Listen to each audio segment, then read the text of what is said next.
அப்படின்னு கேட்குறாங்க நினைக்காம 1 மந்த்தாக குடிக்கலன்னா இப்போ குடிக்கலாமாம்மா? எனக்கு கஷ்டம் உடம்பு டயர்டாகுது அப்படின்னு.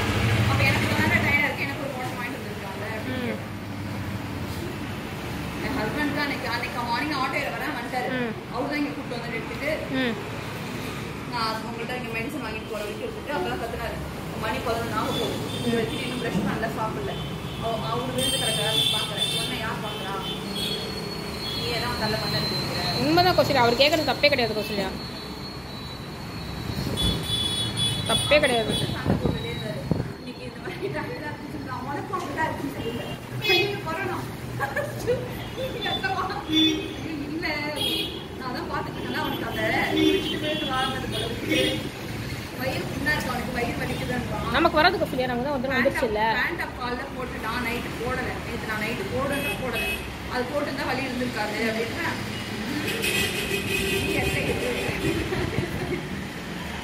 உங்கள் ஹஸ்பண்டுக்கு என்னன்னா அவன் ஒன்றுமே கேர் பண்ண மாட்டேங்கிறான், நீ மட்டும் ஏன் கேர் பண்ணுற? யாருக்கா இருந்தாலும் இருக்கும் கௌசல்யா, அது எனக்கே இருக்கு. அதுதான் கேட்குறாரு. நீ உட்காரேன் உனக்கு வேலை வாங்கி தராங்க பார்க்குறேன். உங்கள் அண்ணன் ஓடியே போயிடுவான். நீ ஃபீல் பண்ணுறல்ல இன்னைக்கு காலையில் வீட்டுக்கு பார்த்தனா பாரு நாய் எல்லாத்துக்கும் பார்க்குறான். உனக்கு ஒரு 10 ரூபாய் செலவு பண்ண மாட்டேன். கடவுளே 3000 செலவு வைக்கணும். கடவுளே நாய்க்கா ஏன் கௌசல்யா உங்கள் ஹஸ்பண்டுக்கு?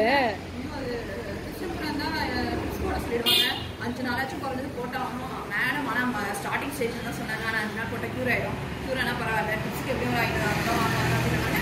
அப்பா அப்போதான் அவனுக்கு கஷ்டம் தெரியும். நீ என்னை பார்த்து எனக்கு கோவமா தெரியல, நீ வந்து நீயா எல்லாத்தையும் இழுத்து போட்டுக்கிற.